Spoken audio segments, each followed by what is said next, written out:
Good morning, everyone. Today, we are going to tackle the supply chain management. So, what is supply chain? So, the supply chain is the sequence of organizations, their facilities, functions, and activities that are involved in producing and delivering a product or service. So, in the organizations, there's a sequence of activities that involve in the supply chain. So, first is the inbound logistics, second is the operations, third is the outbound logistics, fourth is the marketing and sales, and fifth is the service. That's a primary activities. So the supply chain or the sequence begins with the basic suppliers of raw materials and extends all the way to the final customers, because there's an activities in the supply chain that the organizations na ginabuhat nila para makadeliver sila og product to the customers. Supply chain are the lifeblood of any business organizations. They connect the suppliers, the producers, and the final customers that is essential to the creation and delivery of goods and services. So without this supplier, so di ta makapalit sa ato ang raw materials na kinahanglan nato sa pagbuhat sa ato ang product. So, second is the producer. So, ang producer sila ang mag-produce sa product. And third is the final customers. So, pinaka-importante ang final customers because sila ang magpalit sa ato ang gihimo na product. That is why they are essential or important to the creation and delivery of your goods and services na gina-offer ninyo sa inyong customers. So, without them, so the organizations can function, or because they are the lifeblood of the organization. This supply chain is sometimes referred to as value chain. We all know that this value chain concept is from the supply chain. But in this value chain is sequence of activities from primary to activities to support activities. But in the supply chain, they only primary activities. But as I'm said that this supply chain refer to sometimes referred to value chain. So because this um, that term that reflects are the concept that value is added as goods and services progress through the chain. So if you are offering your a product to your customers or as services, you added value to that goods and services para matagaan og progress through supply chain.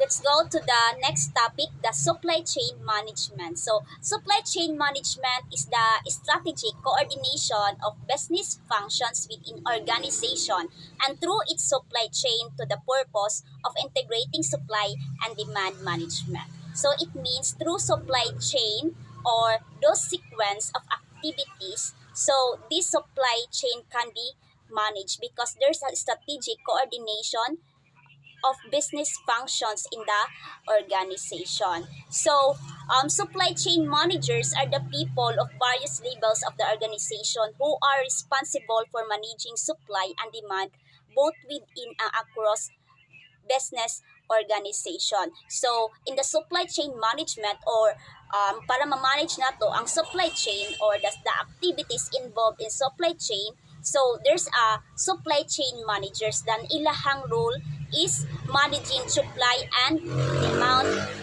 demand both internal and external in the organization. So para pagmamanage nila ang these supply chain activities, they are effectively matching the supply and demand. So they are involved in planning, coordinating activities that include sourcing and procurement of materials and services, transformation activities, and logistics. So it means logistics, they are to the inbound logistics and outbound logistics. So this inbound logistics is the activity oversees inventory and warehousing of the product. So pag intang inbound, pasulod pa ang mga raw materials. They are storing the raw materials sa ina-inventory na nila para makabalo sila unsay kulang o unsay nanubra. So, when we say outbound logistics is palabas na siya, it means the manufacturers already producing a product. Ang ilan na lang buhaton is to distribute the product and deliver to the customers. So, balik sa akong giingon ganina. So, supply chain managers are planning and coordinating activities. So, they are plan what they will do in supply chain. They are planned para ma-match yun nila effectively ang supply o ang demand. They're also planning kung asa sila magkuha og raw materials kung unsa ilaha mga sourcing. They're also planning the transformation activities or how they do the how they create a product or what is the process of their product. So, the main action are plan, source, make, and deliver. So, very important na planuhon sa usa nimo buhaton. So, pag maplano na nila is makabalo na sila mo nilang buhaton na sila objectives mo na sila mga strategies. So, ilahan na mo buhaton is magplano kung asa makuha og raw materials. Then makakuha na sila materials is magbuhat na sila or mag-produce. Then, deliver. So, managing the supply is the process of planning, implementing, and controlling supply chain. So, very important to control the activities kay without that controlling of supply chain, so it means pwede magkakuan ang mga activities kay wala na tarong og plano o wala na tarong og control. So, the difference between the supply chain and supply chain management. So, the supply chain is the sequence of the activities in the organization. So, in the supply chain management, we will manage those sequence of activities in the organization. Next is facilities. First is warehouses. Second is factories. Third is processing center. Fourth is distribution center. Fifth is retail outlets. And sixth is offices. So warehouses, this is the buildings where you store your goods, no, or raw materials. So dili nimo sa mga warehouses ginabutang ang imong ginapalit na raw materials or tapos na nimo na nahimo na product. So second is factory. So we all know that in the factories there's a machinery na gina-operate sa mga operators kay para ma-process na ang product, and also in the processing center kung asa nimo gina-process ang imuhang product. So distribution center, so after you process your product, so syempre i-distribute na nimo siya in kung asa nimo siya i-distribute. So retail outlets such as supermarkets, so these retail outlets are generally sells food products and household items properly and arranged in specific departments called supermarket. So, kay na-distribute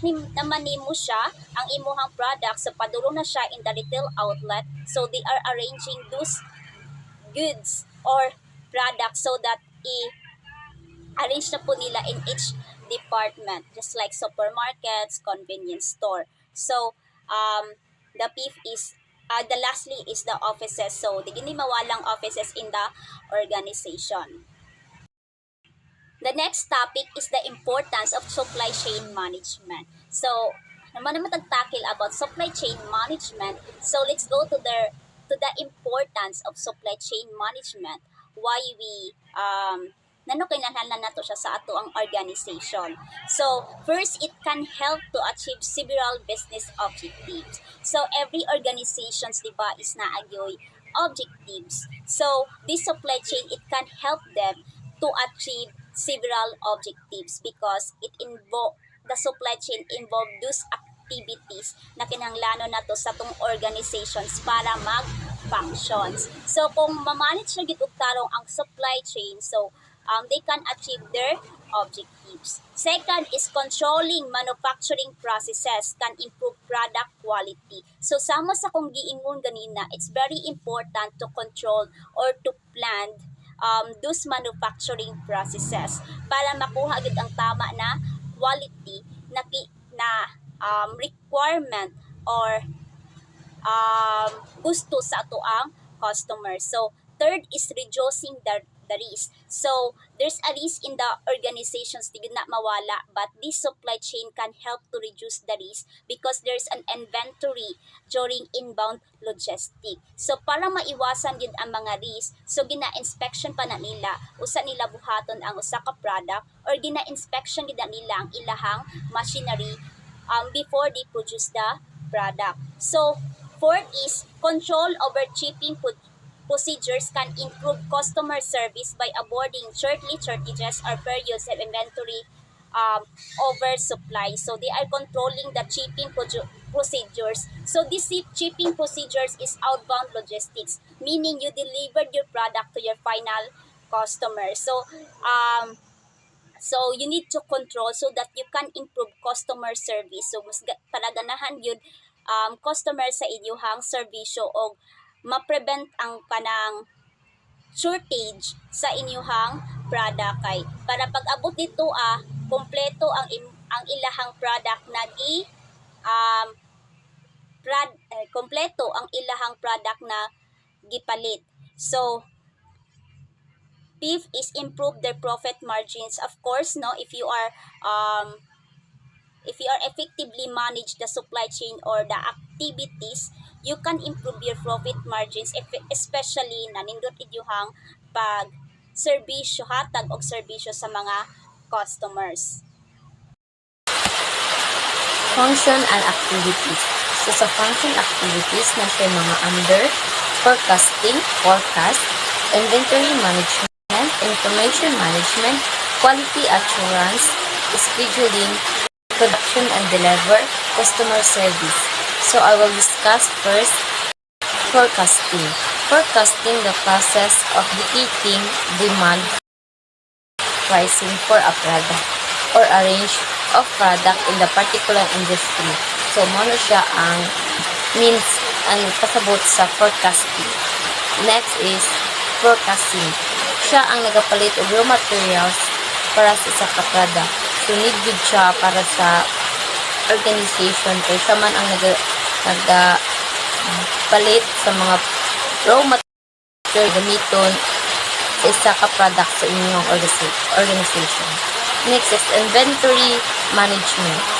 Inventory management, siya ang naga-check sa product kung naabay kulang or wala ang product na niabot sa inyong organization. Information management, siya ang naghahatag sa info about ani na product. Di apod ninyo makita ang iyang purpose ani na product o kung unsay ani niya na product. Next is quality insurance. First of all, pag magpalit ka og isa ka product, tanawon na jud nato ang ihang quality kung kini kay maayo ba or dili. So labi na example sa pagkaon. So ang pagkaon. So tanawon din nato ang iyang quality kung maayo ba kani o dili sa atong lawas, kung makahatag ba ni siya og good sa atong lawas or ba. Mao na siya ang quality insurance. Important ito sa ka-organization. Next is scheduling. Scheduling, siya ang skid for in or out sa isa ka product na maabot sa inyong organization. Production and deliver. Sa production and deliver, dapat on time siya, dili siya delay. Tapos, wala po dapat damage product na di-deliver needed sa yung customer para gwapo ang iyang feedback sa inyo. Customer service. Customer service, dapat nasa inyong pag-entertain sa inyong customer o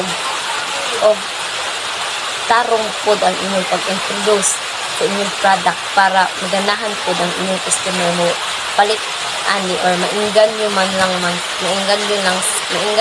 siya sa inyong product na gi-introduce or gi-promote sa inyo supply chain for manufacture. So, dali makita na to kung saong pag-connect sa mga angay dapat nasa isa ka organization. So, first, nasa supply. Second, ang iyang storage, manufacturing, distributor, retailer, especially the customer. So, ano siya? First is supplier. Supplier, so naapo dapat kay storage or budigan na butanganan nimo sa imuhang supplier. Pag man, naman kay supplier na kay storage, na po kay manufacturing na nag-process sa imuhang product na mabutang mo dito sa imong budika. Next is distributor.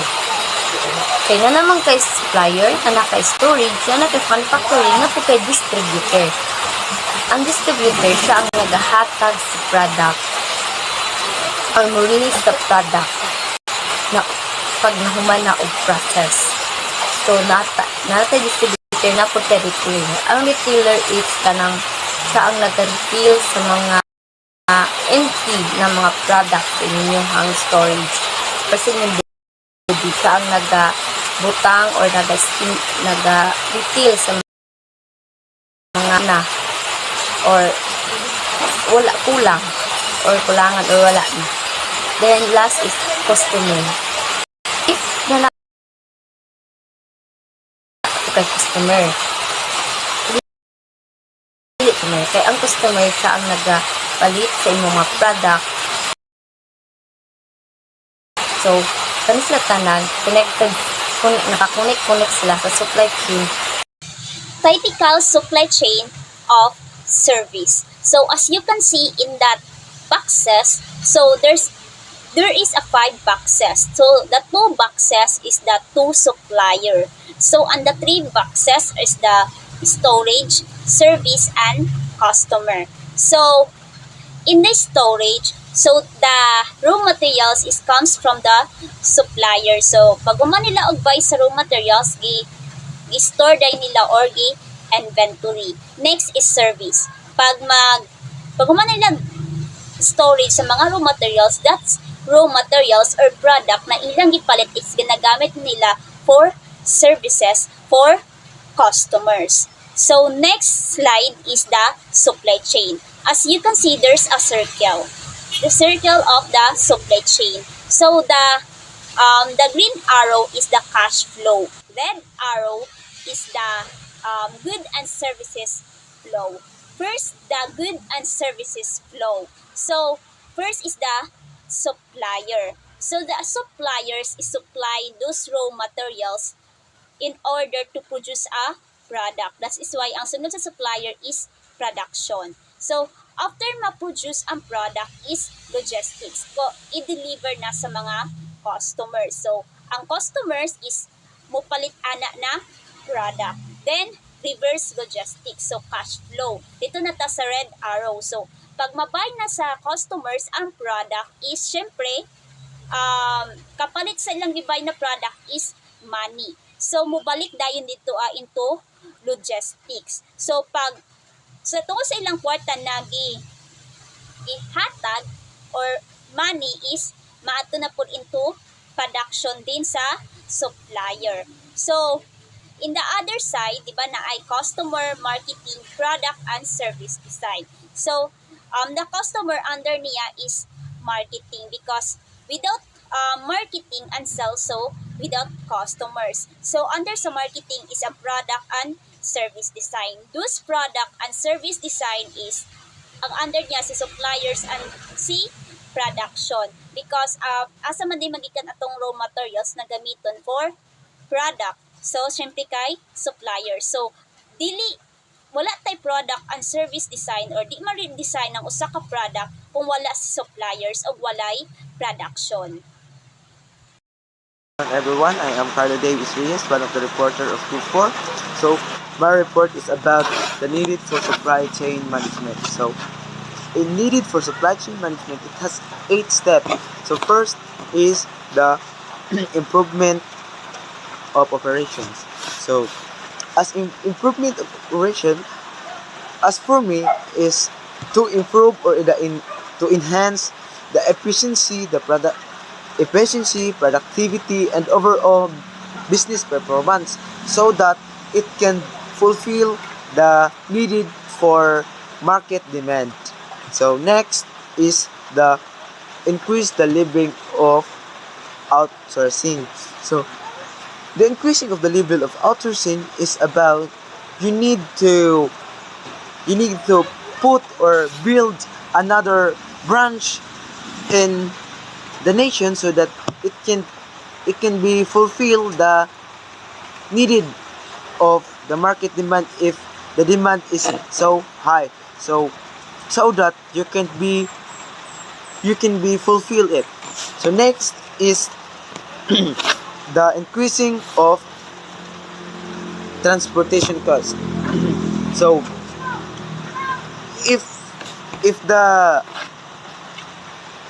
if the transportation cost increase, so it can lead to a higher financial price, impacting business, trade, and consumer. So that we need to increase the transportation cost, so that the financial price, or the the price of a product is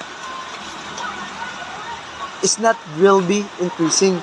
So we need to invest more transportations, or transport car, so that the price of our product will not be increased. Okay, so next is the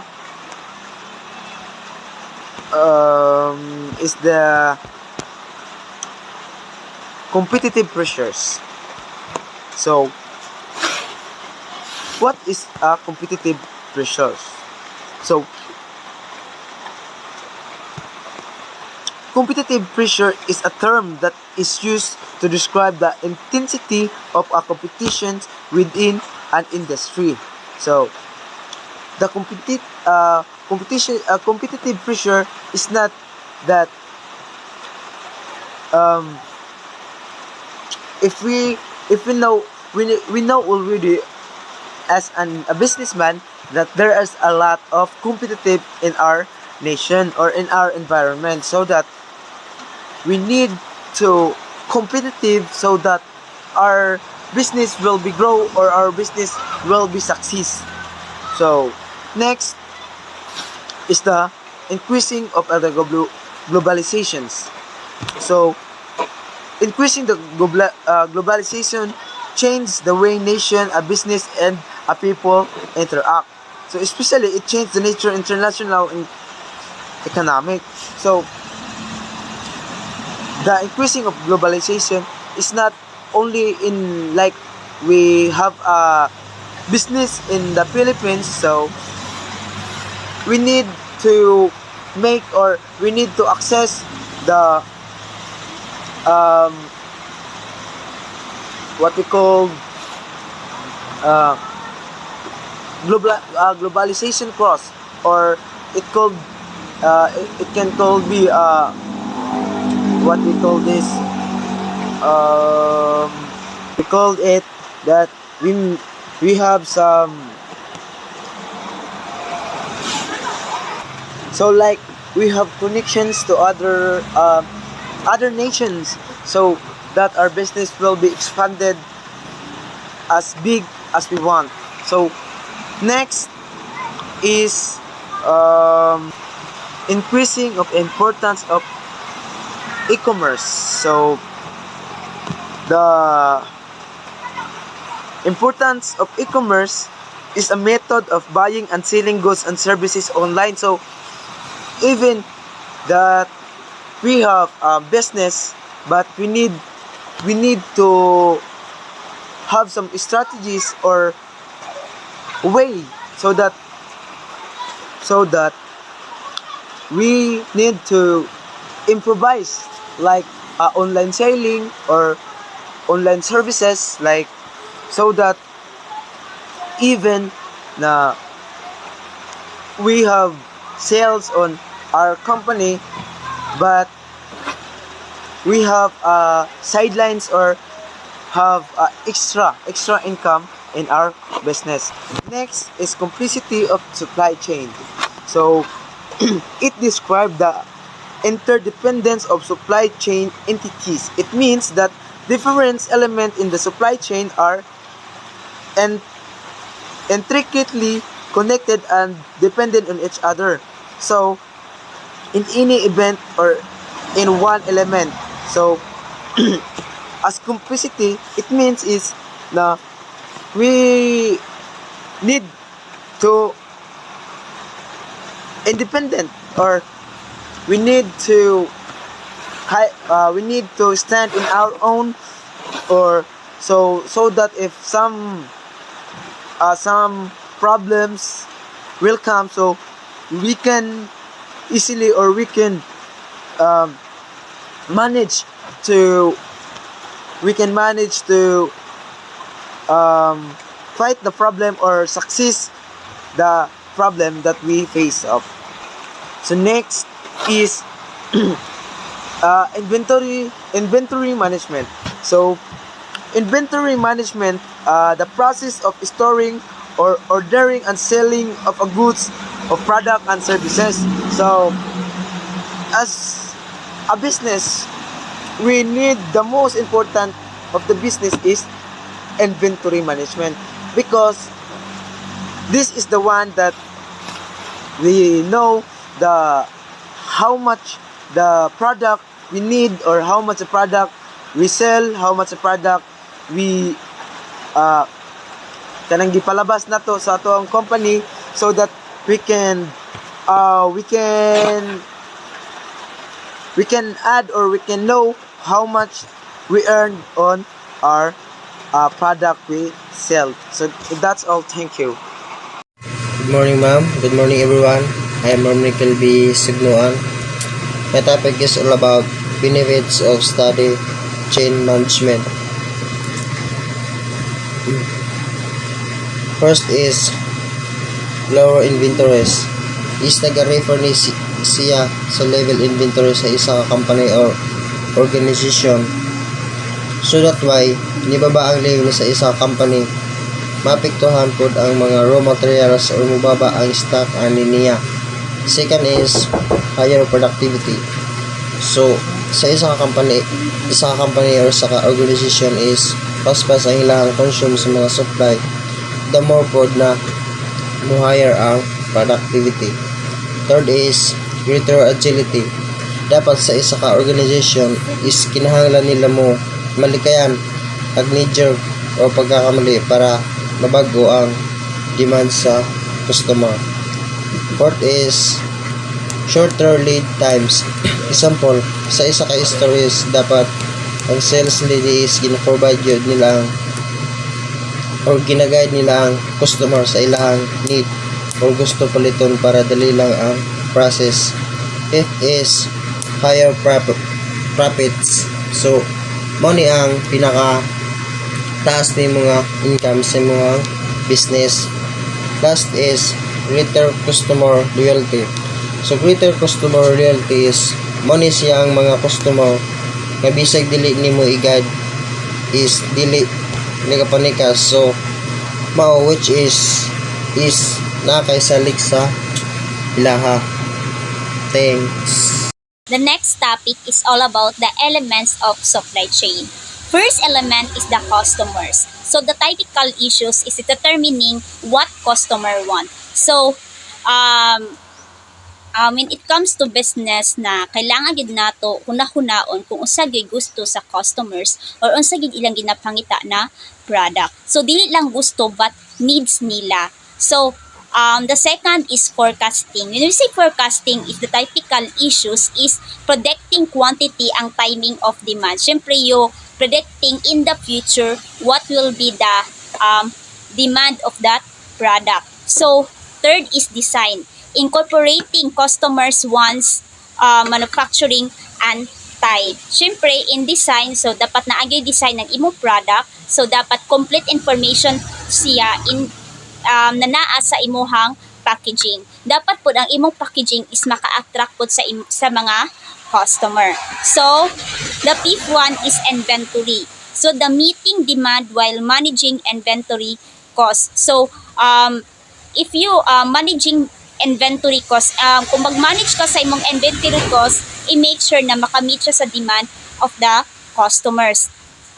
Another one is purchasing. So, evaluating suppliers and supporting operations. So, if you are want to purchase your raw materials outside, so, ma-evaluate sa nimo ang suppliers kung makahatag ba siya sa raw materials na imuhang kinahanglan o makasupport ba siya in your operations. So, next is suppliers. Monitoring suppliers' quality, delivery, and relations. Mo na akong pasabot na kailangan kilalanon nimo ang imuhang suppliers kung maka-deliver ba siya on time kung kinahanglan yun nimo ang raw materials dayon. Next is location. So, location, determining location of facilities. So, very important na makabalo ka asa ka magtukod og business. Asa nimo ibutang ang imuhang facilities. Dapat kung magtukod kag business, dapat doon ra pud sa market para maka-reduce kag cost in terms of transportation. So, next is logistics. So, deciding how to best move and store materials. So, this is how you decide or what is your strategy o kanang pinakanindot na move pag-store sa imong mga materials para dili siya ma-damage. So, diri anata sa logistics. When we say logistics, refers to the movement of materials and information within facility and to incoming at outgoing shipments of goods and materials in a supply chain. So, giingon na nako ganina na ang logistics is na siya duha, ang inbound o outbound. So, ang logistics dili lang di ay about sa raw materials na gina-deliver or ginahatod, kundi it's about also the information na kailangan nimo ihatag sa imuha mga employee. So, this is all about the movement of your materials from sources or from the supplier to delivering into the final customers, and also the movement of your information na ihatag nimo sa imong suppliers to the final customers pod. So, good morning ma'am. My name is Arjun Emistarano. So, my topic is logistics. First one is ang movement within a facility, which is gina-follow nilang standard para mapadali o ganang abot nila ilang daily quota. Second one is ang incoming and outgoing shipments, which is ilang gina-check ang niabot o ang layout or i-delivered. Then, third one is ang barcoding, which is kanang para to better no nga ilahan ng product niya. I think murag diha po makita ang pricing. Then 4 isang EDI, which is akong explain later. Then fifth one isang distribution, simple sabotable distribution, i-distribute ang raw materials. Then last one isang GIT deliveries, which is kanang murag diri sa mati kanang GNT ana gina-deliver ang mga materials product. Then materials movement. So this is how it works. First is ang raw materials na need is kanang gain, then gi-check sa center, then gi-finalize, double check bago siya gibutang sa storage. Then diha nabot ang gitrabaho ang kanang like diha ang pricing, ang labeling, then ang packaging, which is pagkahuman na double check bago ibutang sa storage. And then last one is out, which is kanang i-delivered na siya. Then e-commerce, the use of electronic technology to facilitate business transaction. Application include internet buying and selling. Example na isang Shopee o ang Lazada para sa mga buyer na anong tapulan na mula which is sa cellphone na sa laga depende.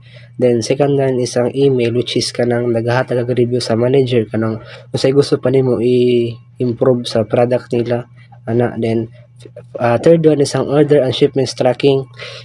Kanang example na is kanang imong location para sa Martinez kay para mapadali ang pag-deliver, dili pod ma-delay kanang on time na gusto nimo kay para pod kanang dili na ka ma-hassle. Then last one is ang electronic data interchange, which is ang automated exchange of business document between organization kanang exchange siya business document exchange sa business documents kay para sa imong better know kung sa iyo na product. That's all. Thank you. Good morning, ma'am. Good morning, classmates.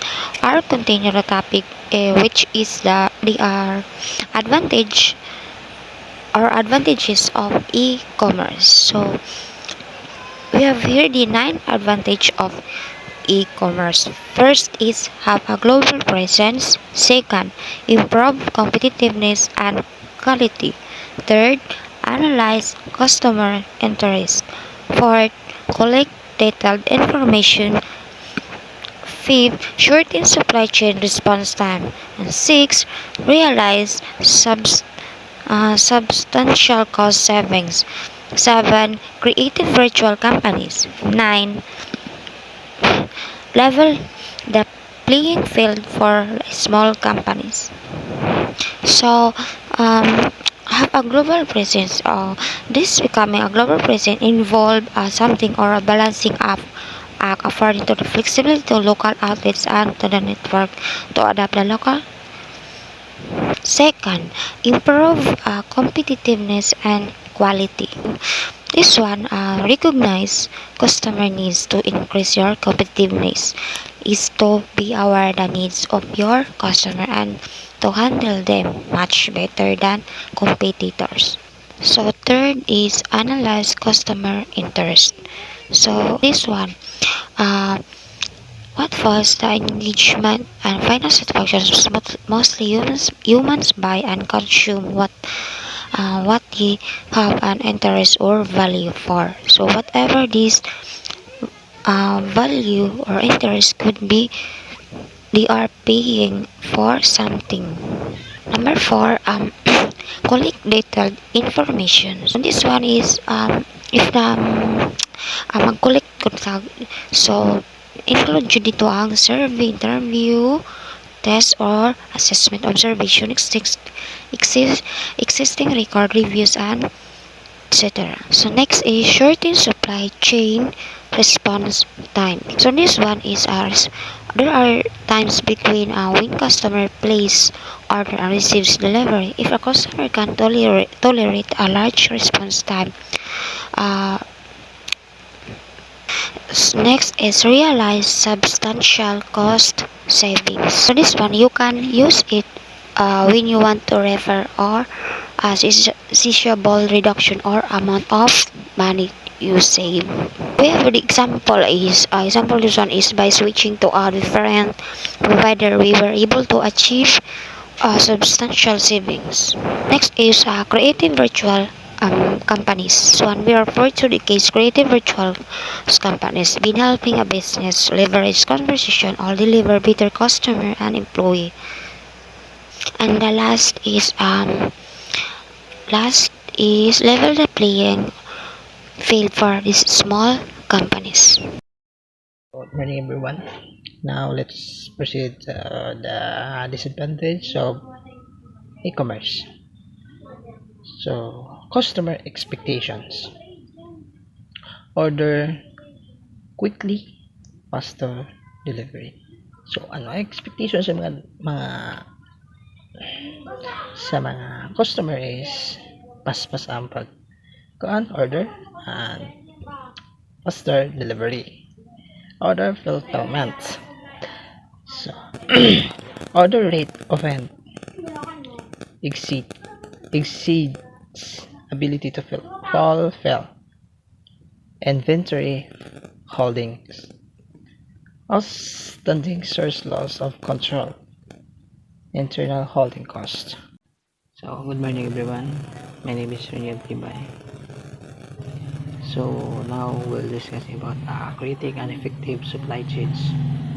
First is develop strategic objectives and tactic. So, we need to develop our strategic and also objectives and tactic because kaya sila importante ni sa effective supply chains kay tungod kung unsaon na to pag-develop sa strategic tapos ang objectives kay kung unsaon na to pagtupad sa itong mga layunin, and then tactics is unsaon na to pagbuhat og paraan para ma-effective para sa creating an effective supply chains. So the next is integrate and coordinate activities in the internal supply chains. So kinahanglan nato makipag-coordinate sa atong mga activities sa internal supply chains para kabalo ta kung unsay mga padagan didto para dito mahiwit sa mga activities nga naa dito. So the third is coordinate supply with customer. So we need to coordinate the supply. We need to coordinate suppliers with customer because kay para kabalo ang mga suppliers kung unsay mga needs sa mga customer and unsay mas maayo nga buhatonon sa mga supplier into customer, kung unsay mga maayoon nga buhaton. And the fourth is coordinate planning and execution. So kinahanglan to makipag-coordinate sa mga plano kay kung unsaon nato pagpalago sa usa ka businesses, execution kung saan nato pagpalago sa usa ka business. And the fifth is the form strategic partnership. So kinahanglan nato mag-form og strategic partnership dili lang kay plano dapat maging coordinate ta sa mga ka-partnership nato sa kanegosyo para hapsay ang padagan sa usa ka businesses dili mabulabog.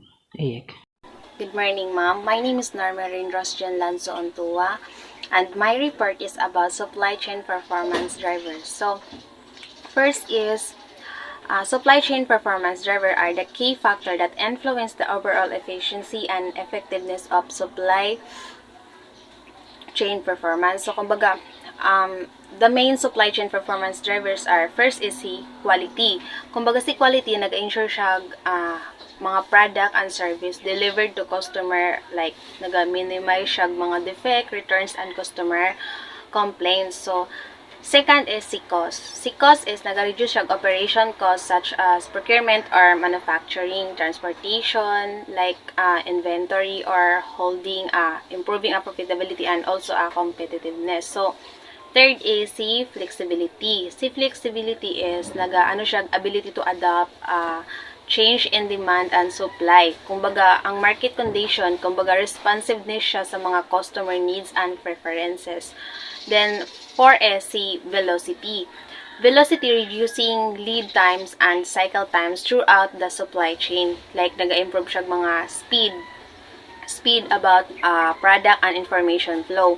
Then, 5th is si customer service. Kumbaga, si customer service is meeting customer expectation in terms of like delivery, responsiveness, and also customization. Kumbaga, siya yung kanang enhancing customer satisfaction and loyalty. So, sila, these drives are interconnected and can have a significant impact on the overall performance of the supply chain. Kumbaga, organization need na carefully manage and optimize these drivers to achieve their desired supply chain objectives such cost reduction and improved customer service, like increased market share. Mao na sila. Then next is challenge. So let me address about this challenge. So first is si barrier to integration of organization. Kumbaga, si barrier to integration of organization, ang differences in organizational culture, values, and management style. Kumbaga, siya, like, lack of trust and transparency between organization. Kumbaga, like, technological incompatibility, like, and data integration issue. Kumbaga, conflicting performance metrics and incentive structures, or else siya resistance to relinquishing control and power dynamics. Kumbaga, mao to ang ni barriers to integration of organization. Second is getting top management on board. So si getting top management on board, kumbaga naga-convince siya og mga executives of the strategic importance of supply chain integration. Kumbaga, overcoming resistance to the change and demonstrating the potential benefits. Kumbaga, ang align man gud niya is like supply chain integration with the organization overall goals. Kumbaga, mauna ang iyang mga priorities. Then, third is dealing with trade-offs. So, kumbaga, ang dealing with trade-offs is like balance and optimizing the different kumbaga, anang lahi-lahi good nga sometimes like conflicting objectives like cost, quality, flexibility, or customer and service, like ganiya sa akong giingon. So, making decision that consider the overall supply chain performance rather than just individual organizational. Kumbaga, ang interest niya, so like developing kumbaga, nag-develop siya mga collaborative decision-making process and shared performance metrics. Fourth is like challenges for small business. So, challenges for small business is like limited sources lang siya nag-expertise to invest in supply chain integration initiatives, and also difficulty in leveraging bargaining power and negotiating with larger partners. Kumbaga, nag-adapt po siya mga requirements and processes of kanang mga dagko gud nga organization in the supply chain. Then, fifth is variability and uncertainty. So, variability and uncertainty is like nag-manage sila mga fluctuation and demand, supply, and external factor. Kumbaga, nag-accommodate sila mga changes without disrupting the overall supply chain. Kumbaga, ang ilaha manggug ginakuan, implement nila is like mga strategies like demand forecasting, risk management, and building supply chain resilience. Then, 6 is long lead time. So, long lead times is identifying, addressing the root cause of extended lead times. So, kumbaga, nag-implement siya mga leans, manufacturing, supplies, collaboration, and transportation. Then, also, nag-optimize siya mga reduced lead times para ma-improve niya ang supply chain's velocity and responsiveness sa mga customer needs. So, addressing these challenges requires a comprehensive and collaborative approach involving strategic planning and organization alignment, technological integration, and continuous improvement effort across the supply chain management. Thank you for listening.